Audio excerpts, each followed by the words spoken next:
साथियों नमस्कार। साथियों, केजरीवाल काफी चर्चा में बना हुआ है, कई यूट्यूब चैनल्स पर चर्चा में है, मीडिया में चर्चा में बना हुआ है, अखबारों की सुर्खियों में आ रहा है। इस आदमी में और इस आदमी की पार्टी में, कहने को तो आम आदमी पार्टी है पर वो खास आदमी पार्टी है, इस पार्टी में कुछ हो ना हो, एक बड़ी खास बात है, ये लोग मीडिया में बने रहना जानते हैं और ये मजबूर कर देते हैं यूट्यूबर्स को भी कि वो इन पर वीडियोस बनाएं। एक लॉबी है जो इनके पक्ष में वीडियोस बनाती है, इनको बचाने में पूरी ताकत लगाई हुई है, चाहे झूठ बोलना पड़े या कोई नैरेटिव सेट करना पड़े। हम इसके झूठ पर तो आएंगे, उससे पहले मैं आपको एक ये बताना चाहता हूं पूरी दुनिया में किस तरह से इस आदमी को लेकर के अलग अलग ताकतें आगे बढ़ रही हैं और इसका यूज कर रही हैं। देखिए, 1945 के बाद जब वर्ल्ड वॉर खत्म हो गया था, तो वर्ल्ड वॉर खत्म होने के बाद पूरी दुनिया में दो पावर बन के निकली। ध्यान से समझना इस बात को। एक पावर थी यूएसए और दूसरी पावर थी यूएसएसआर। यूएसए चाहता था कि अब पूरी दुनिया पर राज इसका चले, आपस की लड़ाई करने के बजाय आइडियोलॉजी की लड़ाई चलाई गई, यानी आइडियोलॉजी को आगे बढ़ाया जाए। और यूएसए की आइडियोलॉजी थी कैपिटलिज्म, और इसकी आइडियोलॉजी थी कम्युनिस्ट आइडियोलॉजी। ध्यान से सुनिएगा, सेकेंड वर्ल्ड वॉर के बाद लड़ाई फिजिकल ताकत की नहीं थी, आइडियोलॉजी की थी। कौन अपनी आइडियोलॉजी को आगे बढ़ाता है? इन लोगों का मानना था पूरी दुनिया को बिजनेस करना सिखाओ, बिजनेस।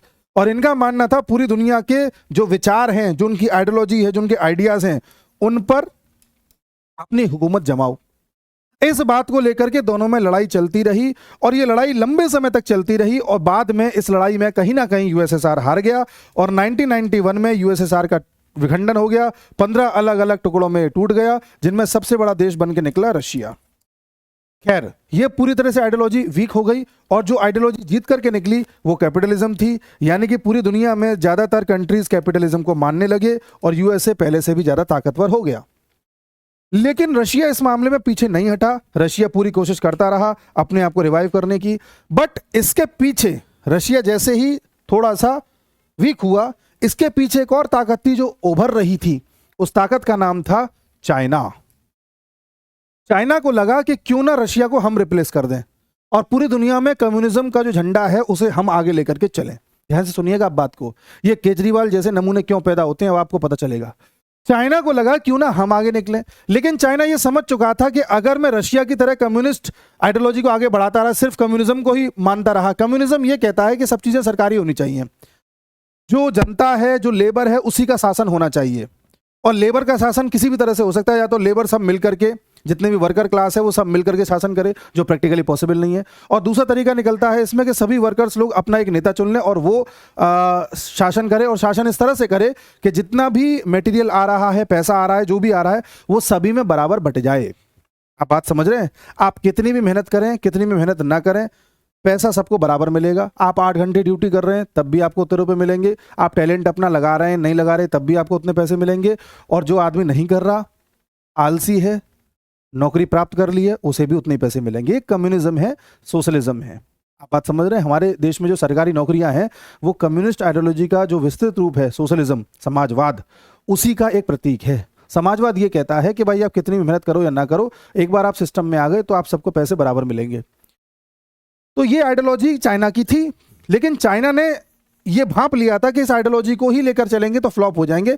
इसलिए 1978 में चाइना ने अपनी आइडियोलॉजी को थोड़ा सा ओपन किया, और ओपन करने के साथ साथ ये आइडियाज में तो कम्युनिस्ट रहे, लेकिन जो इनकी पॉलिसीज है, पॉलिसीज में ये बन गए कैपिटलिस्ट। आज चाइना नाम का कम्युनिस्ट है, वहां पर कम्युनिस्ट पार्टी है, सब कुछ कम्युनिस्ट है, लेकिन वहां पर जो अर्थव्यवस्था है, जो इकोनॉमिक एक्टिविटीज है, वो पूरी तरह से कैपिटलिज्म पर बेस्ड है। इसलिए चाइना कम्युनिस्ट होते हुए भी इतना पावरफुल बन गया इकोनॉमी के मामले में कि आज यूएसए को आंख दिखा सकता है। समझ गए? लेकिन ये रशिया नहीं कर पाया। रशिया पूरी तरह से कम्युनिस्ट आइडियोलॉजी में ही फंसा रहा। आज भी अर्थव्यवस्था उतनी अच्छी नहीं है ये, जितना अच्छा ये हो सकता था। बहरहाल चाइना को लगा कि वर्ल्ड का जो नया सुपर पावर है मैं बन सकता हूं, और सुपर पावर बनने के लिए ये जरूरी है कि दुनिया को अपने इशारों पर नचाया जाए, दुनिया पर कब्जा किया जाए। दुनिया पर कब्जा किया जाएगा वही आइडियोलॉजी के जरिए। लोगों को अपने आइडियाज भेजो, लोगों को अपने आइडियाज सुनाओ, बार बार सुनाओ, और उन आइडियाज के जरिए उनको सम्मोहित करो, उनको अपनी बातों में अट्रैक्ट करो, और उस अट्रैक्शन के बाद जब वो लोग पूरी तरह से आपके पाले में आ जाएं, फिर उन पर शासन करो, और शासन करके उनको इतना दबा दो कि वो अपनी सोच ही खो बैठे, फिर वो वही करें जो हम कहें। ये कम्युनिस्ट आइडियोलॉजी की एक विशेषता है। पहले आपको बातों में लेते हैं, आपसे वोट ले लेते हैं, सरकार में आ जाते हैं, सरकार में आने के बाद कुछ समय तक तो आपको लॉलीपॉप देते रहते हैं, आपको खुश रखते हैं, और जैसे ही लगता है कि आप उनकी गिरफ्त में आ चुके हैं, फिर कहते हैं अब सुनो जो हम कह रहे हैं वो करो। चाइना क्या करता है, आपको 14 घंटे काम करना है तो करना है, इतना प्रोडक्शन देना है तो देना है, इतनी इकोनॉमी जनरेट करनी है तो करनी है। वहां पर लोगों को इस तरह से काम कराता है, लेबर लॉज वहां है नहीं, वुमेन को अधिकार है नहीं, कैसे भी करके प्रोडक्शन कराता है और अपनी इकोनॉमी को मजबूत करता है। चाइना को अपने लोगों से मतलब नहीं है, चाइना को अपनी इकोनॉमिक पावर से मतलब है, क्योंकि उसको इसे हराना है। वो इकोनॉमिक पावर जिस मामले में ये पीछे रह गया। अब चाइना लोगों को सिर्फ यूज करता है अपनी इकोनॉमिक पावर बढ़ाने के लिए, अपना एक्सपेंशन करने के लिए। अब लोग यूज कैसे होंगे, लोग यूज होते हैं आइडियाज प्रोपोगेट करने से। और आइडियाज कैसे प्रोपोगेट होते हैं, आइडियाज कैसे फैलते हैं, आइडियाज फैलते हैं युग के अनुसार। युग के अनुसार कैसे साहब, 1960 से लेकर के 1990s तक जमाना था अखबार का, न्यूज़पेपर, जमाना था पॉलिटिकल पार्टीज का, पॉलिटिकल लीडर्स। इनको इन्फ्लुएंस करो, अपनी आइडियोलॉजी से इनको प्रभावित करो और इनको मजबूर करो, ये किसी भी देश में रहते हो, भारत में रहते हो, कहीं भी रहते हो, कि ये इनके आइडियाज के जरिए चलें। मैं भारत की बात करूंगा क्योंकि भारत सेंट्रिक हमारा टॉपिक है। तो इन्होंने भारत के न्यूज़पेपर्स और पॉलिटिकल पार्टीज को इन्फ्लुएंस करना स्टार्ट किया। उसमें ऐसे पत्रकार बिठाए गए, चाहे पैसे से खरीदे, चाहे इन्फ्लुएंस किया बातों से, या जो भी इनका तरीका होगा उससे, पत्रकारों के जरिए, पॉलिटिकल पार्टीज के जरिए। और यही पॉलिटिकल पार्टी जब सत्ता में आ जाती थी तो बुक्स के जरिए अपनी आइडियोलॉजीज को प्रोपोगेट करता रहा। आइडियोलॉजीज क्या है, आइडियोलॉजीज ये है कि रिलीजन कुछ नहीं होता, जो होता है सिर्फ विकास होता है, ऐसा इन लोगों ने कहा। पुरुष और महिला हर मामले में बराबर है, ऐसा इन लोगों ने कहा। ये मंदिर में पैसा खर्च करने से कुछ नहीं होता, स्कूल अस्पताल बनाने से काम होता है। ये इनकी बातें हैं। आप बात समझ रहे हैं। अब ये बात हर कोई सुनेगा तो आकर्षित हो जाएगा। ये आकर्षण पैदा किया कम्युनिस्ट आइडियोलॉजी ने, और जैसे ही आपको इस आकर्षण से प्रभावित करके इन्होंने वोट लिया, सबसे पहले आपकी जो आइडियोलॉजी थी उसे खत्म किया। आपसे कहा कि ये मंदिर मस्जिद की बात करने का कोई मतलब नहीं है, साइड हटो, अब हम जो कहेंगे वो होगा। इन्होंने अपने हिसाब से रिलीजन आप पर थोपा। इनको जो थोपना था, या तो आस्तिक बनाया या नास्तिक बनाया। नास्तिक बनाया कोई बात नहीं, आस्तिक बनाया तो अपने टाइप का रिलीजन थोपा। आप कुछ नहीं कर पाए। इन्होंने स्कूल और अस्पताल की आड़ में आपको बेवकूफ बना करके आपसे वोट लिया, और अभी आपसे वो करा रहे हैं जो ये कराना चाहते हैं। चाहे कन्वर्जन कराना हो, चाहे एक सेक्शन की कुछ ज्यादा ही मदद कर देना हो जिससे कि वोट बैंक बना रहे, चाहे हर चीज फ्री बांटना हो, वो ये काम करते रहे वोट बैंक को खुश करने के लिए। आप जानिए इस बात को। तो पहले इन सब चीजों का सहारा लिया गया। उसके बाद 1990s से लेकर के लगभग 2010 तक इन्होंने मीडिया को कवर किया, जो आपकी चैनल्स में दिखाई देती है, टीवी पे दिखाई देती है, उस मीडिया को कवर किया। पहले प्रिंट मीडिया थी सिर्फ, इसके जरिए प्रोपगेशन चलाया। आपने देखा होगा कुछ ज्यादा नेगेटिव बातें आती नहीं थी चाइना को लेकर के। कभी आपने चाइना के बारे में उतना द्वेष सुना ही नहीं होगा टीवी पर, जितना रशिया के बारे में या अमेरिका के बारे में कई बार सुन लिया होगा। और उसके बाद 2010 से लेकर के वर्तमान 2024 तक इन्होंने क्या किया, सोशल मीडिया का सहारा लिया। सोशल मीडिया, अब क्या हुआ, सोशल मीडिया का ही एक अंग है यूट्यूब, यूट्यूबर्स का सहारा लिया, और इसी यूट्यूबर्स के साथ में मिक्स कर दिया पॉलिटिकल पार्टीज को। और न्यूज़पेपर तो अपना काम कर ही रहे हैं। आजकल न्यूज़पेपर का उतना क्रेज नहीं है, बट न्यूज़पेपर चलो है, उसका इतना जल्दी प्रसार नहीं होता जितना इन दोनों चीजों का हो जाता है। यहां से चाइना ने उन लोगों को पकड़ना स्टार्ट किया जो अपने देश में इन्फ्लुएंस रखते हैं। इसके बारे में मैं एक जानकारी वाला पूरा वीडियो बना चुका हूं, विस्तृत जानकारी उसमें है, उस पर मैं ज़्यादा चर्चा नहीं करूंगा। मैं मोटा मोटा आइडिया इसलिए दे रहा हूं, इन बातों में पहले चर्चा हो चुकी है। मोटा आइडिया इसलिए दे रहा हूं कि मैं इसको केजरीवाल से कनेक्ट करूंगा, आप देखना कैसे।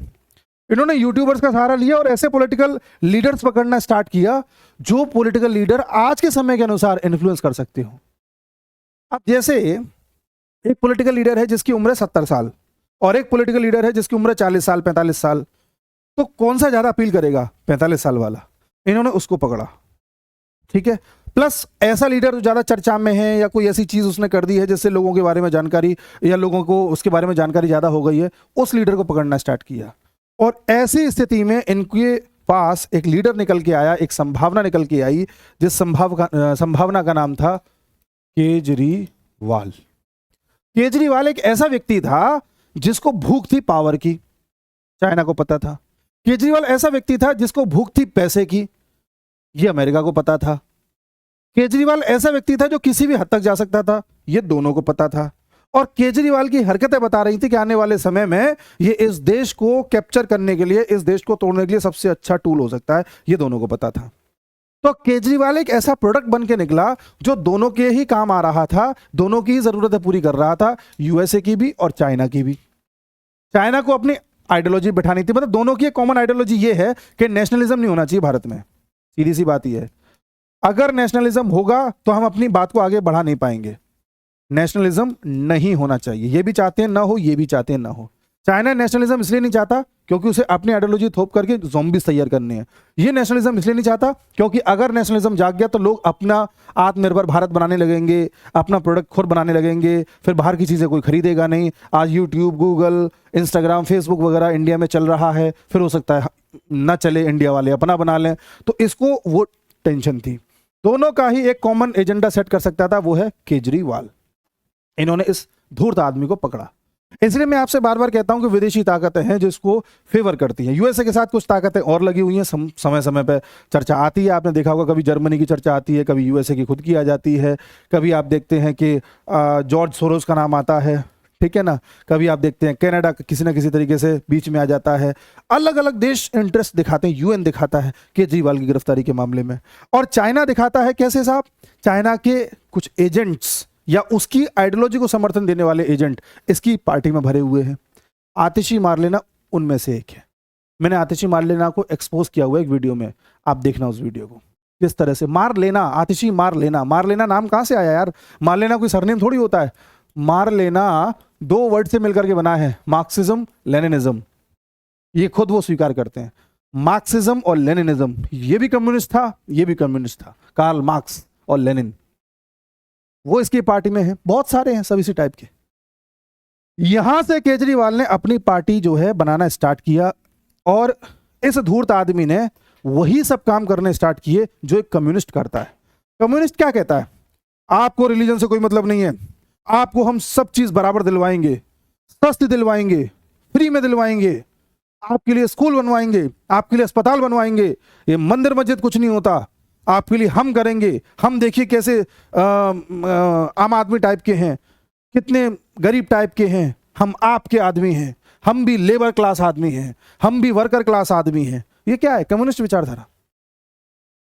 और जब ये कम्युनिस्ट आ जाते हैं सरकार में, फिर क्या बन जाते हैं? China, Russia. आप चाइना रशिया में जाइए, उनकी सरकार के खिलाफ कुछ बोल के देखिए, आप बचेंगे नहीं वहां पे। फॉर एग्जाम्पल स्वाति मालीवाल, पीट दिया, खुद एडमिट किया है आम आदमी पार्टी ने कि हाँ हमने स्वाति मालीवाल की पिटाई करी है।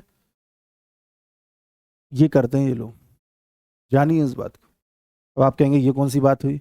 ये हुई, आप केजरीवाल के झूठ सुनिए। आप वही झूठ हैं जो कम्युनिस्ट करते हैं, सेम पैटर्न है। फ्री की चीज दे करके बहला लेना, आपको पूरी तरह से गिरफ्त में कर लेना, अपनी बातों से पलटते रहना, जब तक अपोजिशन में हो सरकार की हर चीज को गाली देते रहना, जैसे ही अब फंसने की बारी आई तुरंत माफी मांग लेना, ये गलती हो गई। ये क्या करता है? ये धूर्त आदमी फ्री की चीजें देता है, पकड़ ली जनता, किसी पे भी एलिगेशन लगा देगा। शीला दीक्षित पे बोल देगा शीला दीक्षित ने तो इतना घोटाला किया है जी, वो 2G स्कैम में थी जी, वो कॉमनवेल्थ घोटाले में थी जी, वो ये थी जी, वो थी जी। जब सब हो गया, जब लगा के शीला दीक्षित जब डिफेमेशन का केस कर देंगी, अरे मुझे माफ कर दीजिए। जब आप एकदम से किसी पे एलिगेशन लगाते हैं तो एकदम से मीडिया में आ जाते हैं, और मीडिया में ही आना चाहता है बस, 4 दिन बाद माफी मांग लेगा, कौन सा कोई पूछ रहा है जी। ये लोग जब सत्ता में नहीं थे तो कहते हैं हम कभी कांग्रेस का समर्थन नहीं लेंगे जी, हम कभी गाड़ी नहीं लेंगे जी, हम कभी बंगला नहीं लेंगे जी, हम वीआईपी कल्चर नहीं अपनाएंगे जी, हम परिवारवाद के खिलाफ पार्टी बनाएंगे जी, अगर बनाई तो, वरना बनाएंगे ही नहीं जी। और वो सारे काम किए हैं सत्ता में आने के बाद। कम्युनिस्ट क्या कहता है? हम सत्ता में आए तो बस जो नेता एक बार रूल कर लिया, या एक टर्म पूरा कर लिया, 2 टर्म पूरा कर लिया, वो तीसरी बार पद नहीं हासिल करेगा। लेकिन यहां अमेंड कर दिया अपने कॉन्स्टिट्यूशन, बने हुए पद पे। स्वाति मालीवाल इनके घर में आई हुई है, इनके घर में इनका पीए, इनके बाउंसर पकड़ के पीट देते हैं। स्वाति मालीवाल के बाद में एम्स में मेडिकल होता है, उसमें पुष्टि हो जाती है, तुम्हारा संजय सिंह खुद बोलता है कि पिटे हैं, उसके बाद तुम ये कहते हो कि बीजेपी की साजिश है जी। यानी कल को इस धूर्त आदमी को मच्छर खा जाएगा तो बोल देगा बीजेपी ने मच्छर भेजा था। और अब ये इतना बड़ा ड्रामा कर रहा है कि बीजेपी के ऑफिस के सामने जाकर के धरना प्रदर्शन कर रहा है कि भाई अब जिसको गिरफ्तार करना है कर लो, हम बैठे हुए हैं। पागल। इसको वही कम्युनिस्ट लोगों की ये भी पहचान है, धरना प्रदर्शन करना, जनता के बीच में बार बार जाकर के उनको आंदोलन में शामिल कराना, जहां फंसने की बारी आए वहां ये सब टेंट्रम कर देना, ये इनके काम है। और जब सत्ता में आ जाओ, सब बढ़िया चल रहा हो, मेजोरिटी वगैरह सब हो, तो कोई अगर कुछ बोले तो उसको अपने घर में लाके पीट देना।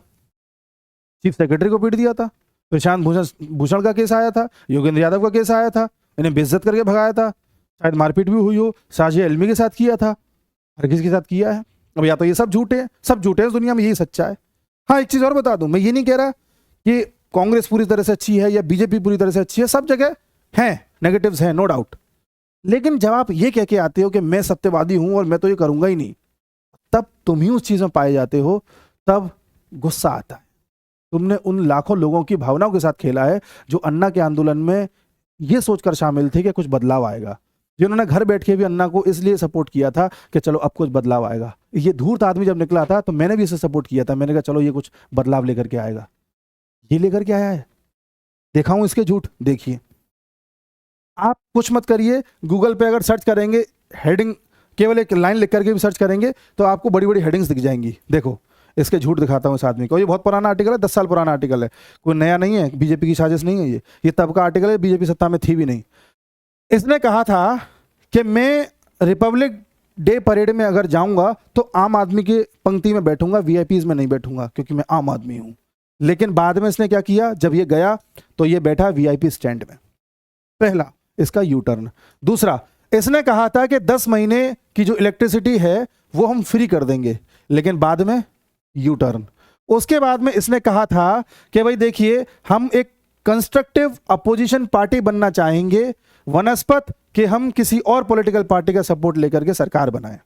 इन्होंने ये कहा था कि हम कभी सत्ता में आएंगे तो पॉलिटिकल पार्टी का सपोर्ट नहीं लेंगे। और फिर बाद में इसने ये कहा था कि मैं अपने बच्चों की कसम खाता हूं, जब चुनाव लड़ रहा था, कि मैं अपने बच्चों की कसम खाता हूं कि कभी कांग्रेस का समर्थन नहीं लूंगा। उसी चुनाव में इसने कांग्रेस का समर्थन लिया था जब 49 डेज की सरकार बनी थी। कितना बड़ा ये माफिया रहा होगा। अगला, इसने बोला वीआईपी कल्चर खत्म कर देंगे, हम ना तो कोई बंगला लेंगे, ना कोई गाड़ी लेंगे, ना कोई सिक्योरिटी लेंगे, बोला था इसने। फिर यू टर्न, और आज तो शीश महल बनाया हुआ है। इतना महंगा महल तो किसी का भी नहीं होगा, किसी सीएम का नहीं होगा साहब, पर है साहब। उसके बाद इन्होंने कहा कि जो हम शपथ ग्रहण समारोह अपना कर रहे हैं ये सभी के लिए खुला है, इसमें कोई भी आ सकता है, इसमें कोई वीआईपी पास जैसा नहीं होगा, कोई वीआईपी कल्चर नहीं होगा। लेकिन बाद में इसने खुद बोला लेफ्टिनेंट गवर्नर को, नजीब जंग उस वक्त थे, कि वीआईपी पासेस दे दीजिए अन्ना हजारे के लिए, किरण बेदी के लिए और कर्नाटक के लोकायुक्त संतोष हेगड़े जी के लिए। चलिए साहब आगे बढ़ते हैं। इसने कहा कि हम जनता दरबार लगाया करेंगे गरीब आदमियों के लिए, आम जनता के लिए, जिससे कि उनकी परेशानियां सुनी जा सकें। बाद में यू टर्न कि भाई ऐसा दरबार लगाने की जरूरत नहीं है, जिसको भी कोई कंप्लेंट करनी है ऑनलाइन कर देना, ठीक है। अगला, इसका प्रॉमिस, हम कोई सिक्योरिटी नहीं लेंगे, ये मैं बता चुका हूं आपको, बट इसने ले ली ये कह करके कि यूपी के सीएम ने भी तो ले रखी है Z+ सिक्योरिटी वगैरह वगैरह, पता नहीं क्या क्या, ठीक है ना, ये इसका झूठ। उसके बाद अगला देखिए, इन्होंने एक कसम और खाई थी। इन्होंने कहा था कि हमारी पार्टी, पहले तो उसने ये बोला था कि हम पार्टी बनाएंगे ही नहीं, फिर जब पार्टी बनी तो अन्ना जी ने बोला कि मैं इस पार्टी में शामिल नहीं हूंगा जी। इसने, केजरीवाल ने बोला कि मैं भी शामिल नहीं हूंगा अगर ऐसी कोई पार्टी बनती है तो, बट हो गया और पार्टी का मुखिया बन गया, और अपने बगल के जितने भी लोग थे अपने बराबरी के, सबको धीरे धीरे से साइड कर दिया। वो तो आपके सामने है ही, जिनमें कुमार विश्वास, प्रशांत भूषण, शांति भूषण, योगेंद्र यादव, किरण बेदी, सबको इसने साइड कर दिया एक तरफ से, और कुछ बचे रह गए तो उनको जेल में फेंकवा दिया। अब देखिए, इसने ये कहा था कि हम पार्टी बना रहे हैं और पार्टी में एक कॉन्स्टिट्यूशन होगा, उस कॉन्स्टिट्यूशन का ये नियम है कि कोई भी आदमी किसी पद पर अगर पार्टी में रहता है तो उस पद में 2 बार से ज्यादा नहीं रह सकता, और 3-3 साल के टर्म होंगे, यानी 6 साल से ज्यादा नहीं रह सकता। अब ये धूर्त आदमी पिछले 10-11 साल से पार्टी का मुखिया बना बैठा है। चलो पहले 3 साल रह लिए, दूसरे 3 साल रह लिए, फिर जब इनके दूसरे 3 साल खत्म हो रहे थे 2018 में, 18-19 में, तब इन्होंने अपने कॉन्स्टिट्यूशन में बदलाव किया और ये उसमें प्रस्ताव रखा कि केजरीवाल जी आगे भी मुखिया हो सकते हैं। जी हाँ, तो 19 से इनको 22 तक मुखिया रहना था, 22 में इन्होंने फिर इसको बढ़ा लिया आगे, ये बोल के कि कोरोना चल रहा है, कोरोना की वेव्स वगैरह पता नहीं क्या, इन्होंने कोरोना के बहाना बना के फिर आगे कंटिन्यू है, देख लीजिए। अब इसमें आप किसी और नेता से कंपेयर मत करना, मैं फिर बोल रहा हूं, इस देश में एक से एक भ्रष्ट नेता पैदा हुए, नो डाउट, लेकिन ये धूर्त है, ये एजेंट है। कैसे है? क्योंकि इसकी सारी जो पद्धतियां हैं वो मैच करती हैं कम्युनिस्टों से। आपने कभी नहीं सुना होगा किसी सीएम के आवास में जाकर के किसी महिला को पीट दिया, महिला सांसद को पीट दिया हो, आपने कभी नहीं सुना होगा। इसी धूर्त से ये काम आप एक्सपेक्ट कर सकते हैं। उसके बाद देखिए, इसने और एक और वेबसाइट पे आपको दिखा देता हूं, बहुत कॉमन सी इसकी वो है, चीजें हाल मिल जाती हैं, ठीक है ना। तो ये टाइम्स ऑफ इंडिया का है, इसमें इसने इलेक्शन नहीं लड़ूंगा पलट गया, उसके बाद आप छोड़ दूंगा, आम आदमी पार्टी छोड़ दूंगा अगर अन्ना जी उसके सदस्य नहीं बने तो। अन्ना जी ने छोड़ दी, इसने नहीं छोड़ी, यानी इसने अन्ना जी को छोड़वा दिया। अलायंस विद कांग्रेस, कांग्रेस का समर्थन नहीं लूंगा, लेकिन ले लिया। अभी भी कांग्रेस के साथ ही लड़ रहा है दिल्ली में, देखिए दिल्ली में कांग्रेस के साथ लड़ रहा है और पंजाब में कांग्रेस के खिलाफ लड़ रहा है। ये है, ये जनता को बेवकूफ समझते हैं। उसके बाद कार और बंगला नहीं लूंगा, ले ली। रिलीजन और पॉलिटिक्स को मिक्स नहीं करूंगा, ऐसा इसने बोला था। पॉलिटिक्स में रिलीजन कभी नहीं आएगा, सेम वही कम्युनिस्ट वाले। अब इसने क्या किया साहब, इसने 2015 के दिल्ली असेंबली के इलेक्शन में जामा मस्जिद शाही इमाम सैयद अहमद बुखारी जी से कहा था कि मुस्लिम से कहिए कि आम आदमी पार्टी के लिए वोट करें। क्या ये रिलीजन नहीं है? ये तो 2015 की घटना है साहब, नया नया चुन करके आया था दोबारा से, देख लीजिए। आगे बढ़िए, आगे ये आदमी कहता है कि लॉर्ड हनुमान का मैं बहुत बड़ा भक्त हूं, हनुमान चालीसा गा के सुना रहा था। क्यों? सिर्फ हिंदू वोटर्स को खुश करने के लिए कि मैं मुसलमानों का प्रत्याशी नहीं हूं, मैं आपका भी हूं। और एक बात और निकल के सामने आई थी कि ये दिल्ली में दिवाली मनाता है लोगों को दिखाने के लिए, और उस दिवाली में आरटीआई का खुलासा है, उस दिवाली में 6 करोड़ का खर्चा आता है। 6 करोड़, ये है आम आदमी, 6 करोड़ की दिवाली मनाता है ये आदमी, ठीक है, जनता को बरगलाने के लिए। उसके बाद इस आदमी की एक खास बात और है, इल्जाम लगाओ भाग जाओ, इल्जाम लगाओ भाग जाओ, धप्पा करके भाग जाते ना, इल्जाम लगाओ भाग जाओ। और जब सामने वाला कुछ बोले, हमें माफ कर दो जी। तमाम एग्जाम्पल हैं जी, देखिए इस आदमी के एग्जाम्पल्स में आपको दिखाता हूं। देखिए, इसने शीला दीक्षित पर आरोप लगाए थे, शीला दीक्षित जी को इसने इतना बदनाम कर दिया था कि बाद में बेचारी उनकी हेल्थ इतनी खराब हो गई कि उससे वो एक्सपायर हो गई, लेकिन इसको शर्म नहीं आई। इसने उन पर आरोप लगाए अलग अलग, जब लगा कि मैं फंस जाऊंगा, अब जेल जा सकता हूं, तो माफी मांगने के लिए तैयार हो गया, ठीक है ना। ये इस तरह का आदमी है। फिर से 2014 का है, 2014 से लगाता था ये इल्जाम, उसी के अलग अलग इसमें लिंक्स हैं, ठीक है ना।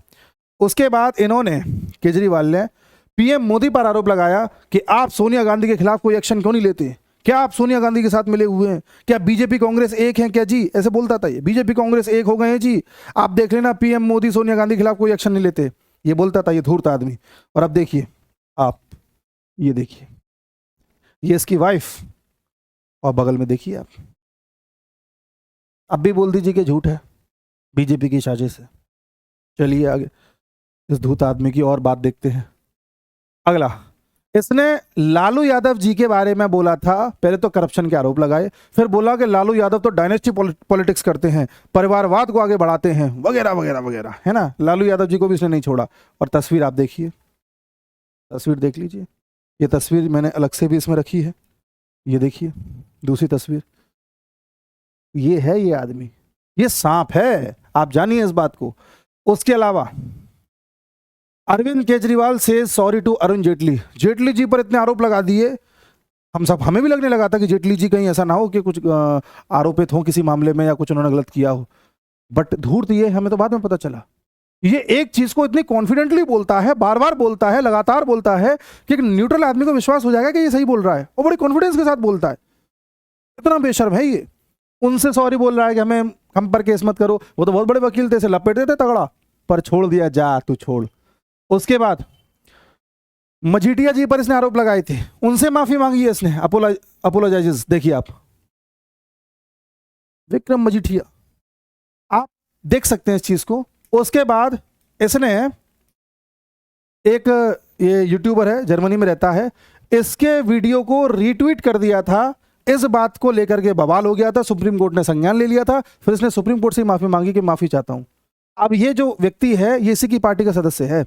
इसकी अब पुराने प्रोफाइल में जाके देखेंगे तो कुछ वीडियोस मिलेंगे जो कॉन्टिन्यूसली इसको सपोर्ट कर रहे हैं, केजरीवाल को। पहले पोस्ट करता था फेसबुक पे, इसमें खुद बोलता था कि मैं आम आदमी पार्टी का सपोर्टर हूं, उसके नाते ये बातें हैं, कुछ ना कुछ बोलता रहता था उसके बारे में।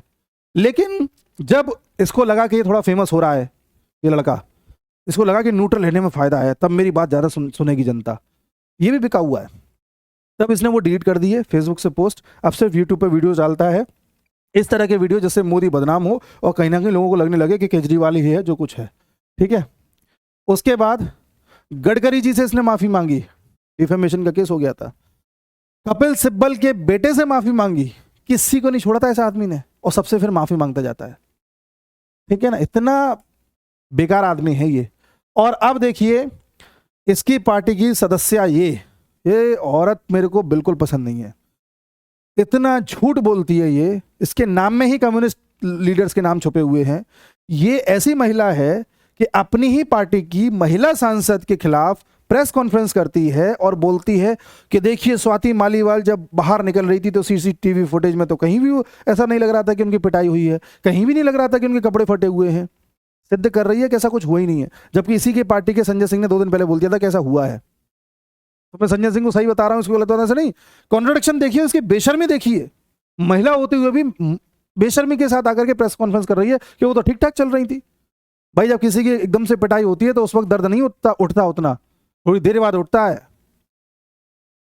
और अगर तुम ही इतने सच्चे हो तो फिर एम्स क्या झूठा है, जिसने पूरी रिपोर्ट तैयार करके दी है कि हाँ यहाँ पर जख्म है, अंदरूनी चोटें हैं, पर झूठ होता है। ये मेरे को पसंद ही नहीं, हटा। उसके बाद इसे देखिए, ये लड़का आम आदमी पार्टी का एजेंट, इसका तो भाई बात ही क्या कहने। 4 साल पहले वीडियो बनाया है कि 5 years ऑफ केजरीवाल। क्यों साहब, इस वीडियो को आप देख लेंगे तो आपको पता चल जाएगा किस तरह से सपोर्ट करता है ये। उसके बाद ये लगातार इसके जो वीडियोस आए थे डिक्टेटरशिप पे, ये वीडियोस क्यों आए थे, क्योंकि केजरीवाल को बचाना था।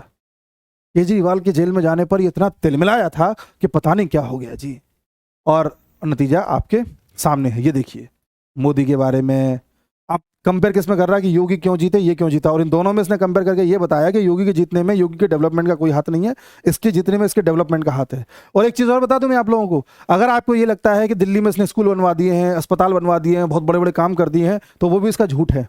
कभी जाके दिल्ली के स्कूलों में देख लेना, वरना उस पर वीडियो बनाया हुआ है मैंने, स्कूल एक्सपोज किए हुए हैं दिल्ली के, उसको भी आप देख सकते हैं विद रिपोर्ट, मैंने उसको दिखाया है, जैसे मैं ये वीडियो में आपको कवर करवा रहा हूँ। इतना झूठा है ये। अब बताइए आप किस पर विश्वास करना चाहेंगे। और अब ये ड्रामा करने गया बीजेपी के ऑफिस के बाहर, करे किसी को उससे मतलब नहीं है, बट ये है कि जनता को किस कॉन्फिडेंस के साथ ये झूठ बोलता है, और बार बार कॉन्टिन्यूसली झूठ बोल के ऐसा कर देता है कि सामने वाले को भी लगने लग जाता है कि यार कहीं ऐसा तो नहीं कि सही बोल रहा हो। He is a person promoted by foreign powers. ऐसी फॉरेन पावर इसको प्रमोट कर रही हैं जो नहीं चाहती इस देश में ऐसी सरकार रहे जो नेशनलिज्म को प्रमोट करना चाहती है। मैंने आपके सामने इस धूर्त आदमी को पूरी तरह से पेश कर दिया है, बाकी फैसला आपका। नमस्कार।